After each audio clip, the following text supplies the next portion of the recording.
Deductibles. We have deductibles on our car insurance. The first $200, the first $1,000 we have to pay.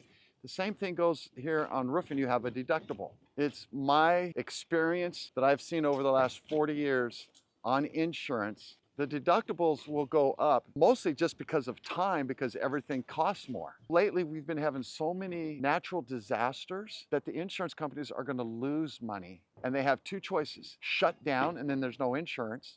And then we have to pay for the whole new roof. A roof like this can be anywhere from $8,000 to $75,000. So they're going to have to increase because they have bills they have to pay. So it's a supply and demand. Only the supply and demand is the more disasters you have, the bigger they are, the more structures that are affected by earthquakes and fires and hail and hurricanes and tornadoes, all those disasters. Obviously going to have to increase the price of the deductible that we have to pay.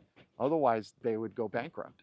There's going to be ups and downs, but it's always going to go up because wages are going to go up. The care of people is going to go up.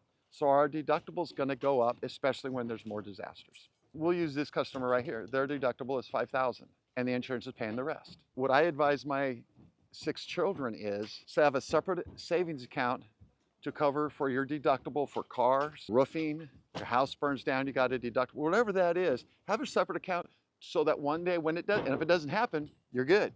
If it happens, no big deal, you've got it. I would also start putting money away for retirement. I would put money away, I have done this my whole life. I would put money so I can cover my bills, all of my bills, for 6 months. If there's no work, I'm good for 6 months because I saved. Being thrifty, being smart, being proactive here in Texas, because since I've been here for 3 years, I know of at least 4 hailstorms where it was a boom for the roofers because there was so much damage. 4 in 3 years. And that's not even counting the little ones. So be proactive. You want to put money away to cover for your deductibles when you can. It's the smart thing to do. That's what this customer did. Wrote out the check for the deductible, got it out of my savings. I don't want to have to spend it. I didn't want the hail, but stuff happens. My own personal philosophy, I prepare for the worst and I pray and I hope for the best.